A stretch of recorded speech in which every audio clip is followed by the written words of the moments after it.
మంచిర్యాల జిల్లా బెల్లంపల్లి పట్టణంలో మున్సిపల్ కార్యాలయంలో ముందు బీఆర్ఎస్ మాజీ ఎమ్మెల్యే దుర్గం చిన్నయ్య ధర్నా నిర్వహించారు. ఈ సందర్భంగా ఎమ్మెల్యే చిన్నయ్య మాట్లాడుతూ బెల్లంపల్లి పట్టణంలో ఇంటిగ్రేటెడ్ మార్కెట్ కు గత ప్రభుత్వ హయాంలో నిధులు కేటాయించి పనులు పూర్తి చేశామన్నారు. ఈ ప్రభుత్వం వచ్చినాక ఈ మార్కెట్ లో కేవలం అర్హులకు మాత్రమే రూములు కేటాయించాలని ప్రభుత్వాన్ని డిమాండ్ చేశారు. వెంటనే అనర్హులకు కేటాయించిన రూములు రద్దు చేసి కేవలం అర్హులకు మాత్రమే ఇవ్వాలని డిమాండ్ చేశారు. ఈ కార్యక్రమంలో మాజీ municipal vice chairman Battula Sudarshan మరియు మైనార్టీ నాయకులు మరియు పార్టీ కార్యకర్తలు పాల్గొన్నారు. దుర్విష్టమైనటువంటి పాలన జరుగుతున్నదో, అవినీతి పాలన జరుగుతున్నదో అట్లాగే రాష్ట్రమంతా కూడా అన్ని నియోజకవర్గాలలో జరుగుతున్నది.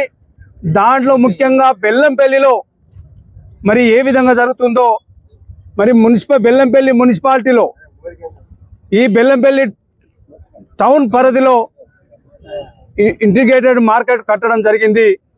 గత ప్రభుత్వంలో మొట్టమొదటిగా 2 కోట్ల రూపాయలతోని 2018లో అమౌంట్ శాంక్షన్ చేసి మేము ఆనాడు మార్కెట్ మొదలుపెట్టి 2021లో ఇంకొక 2 కోట్ల రూపాయలు మంజూరు చేసి దాన్ని కంప్లీట్ చేయడం జరిగింది. మరి ఇప్పుడు వచ్చినటువంటి కాంగ్రెస్ ప్రభుత్వం స్థానిక ఎమ్మెల్యే గారు వినోద్ గారి నాయకత్వంలో మరి అక్కడ కట్టినటువంటి కూరగాయల మార్కెట్లో అర్హులైనటువంటి వ్యక్తులకు ఇవ్వాలని చెప్పేసి మేము డిమాండ్ చేయడం జరిగింది. గతంలో ఉన్నటువంటి జిల్లా కలెక్టర్ గారు భారతి హోలికేర్ గారు వారు కమిషనర్ గారు ఉండి వాళ్ళందరినీ పిలిపించి అక్కడ 30-40 సంవత్సరాల నుంచి ఎవరైతే కూరగాయలు అమ్ముకుంటున్నారో, సామాన్ అమ్ముకుంటున్నారో వాళ్ళందరినీ పిలిచి మీ అందరికీ మేము ఇస్తామని చెప్పి ఆనాడు మేము మాట ఇవ్వడం జరిగింది. మాట ప్రకారం కంప్లీట్ అయిన తర్వాత వాళ్ళందరికీ ఇవ్వాల్సిందిగా మరి మేము రిక్వెస్ట్ చేసినాం. కానీ ఆ విధంగా కాకుండా ఏదైతే బెల్లంపల్లి శాసనసభ్యులు వినోద్ గారి అనుచరులైనటువంటి మరి స్థానికంగా మున్సిపల్ మాజీ చైర్మన్ గారు కావచ్చు, కౌన్సిలర్స్ కావచ్చు, వాళ్ళ బంధువుల పేర్లు మరి ఒక 5గురి పేర్లను మరి దాంట్లో ఇరికేయడం జరిగింది. మార్కెట్కు ఎలాంటి సంబంధం లేనటువంటి వ్యక్తులను మరి దాంట్లో లాటరీ పేరు మీద మరి వాళ్ళు ఇవ్వడం జరిగింది. లాటరీ కూడా ఏ విధంగా తీసిండ్రంటే క్లియర్గా దీంట్లో మీకు వీడియోలో కనబడుతున్నది.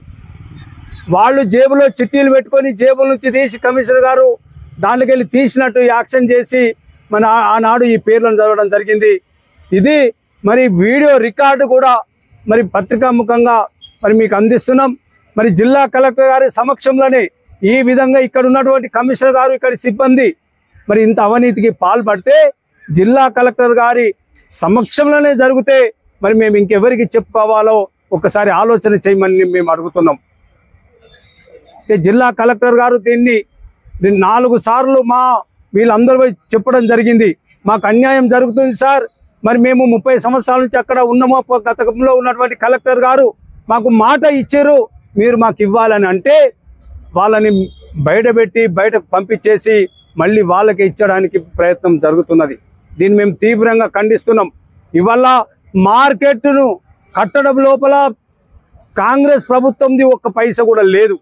ఇవాళ వినోద్ గారు సంవత్సరంన్నర అయింది, ఇక్కడ గెలిచి సంవత్సరంన్నర అయింది, ఇప్పటి వరకు ఒక్క రూపాయి కూడా వారు తీసుకొచ్చినటువంటి సందర్భం లేదు. మరి ఇక్కడ ఉన్నటువంటి వాళ్ళు కాంగ్రెస్ నాయకులు బాగా చెప్తున్నారు, వినోద్ గారు వచ్చేసి ఇక్కడ చాలా అభివృద్ధి చేసిందని చెప్పి చెప్తున్నారు.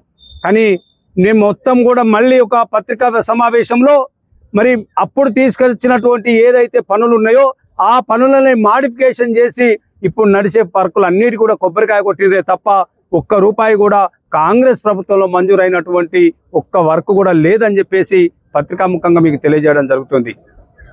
కానీ ఇక్కడ ఉన్నటువంటి కాంగ్రెస్ నాయకులు మాత్రం మా సోదరి మరి మున్సిపల్ చైర్మన్ గారు మొన్న శ్వేత గారు మాట్లాడుతున్నారు, మా వినోద్ గారు చాలా అభివృద్ధి చేస్తున్నారు, లేకపోతే ఇక్కడ పట్టాలు ఇప్పడానికి చాలా ప్రయత్నాలు చేశారని చెప్పి మాట్లాడుతున్నారు.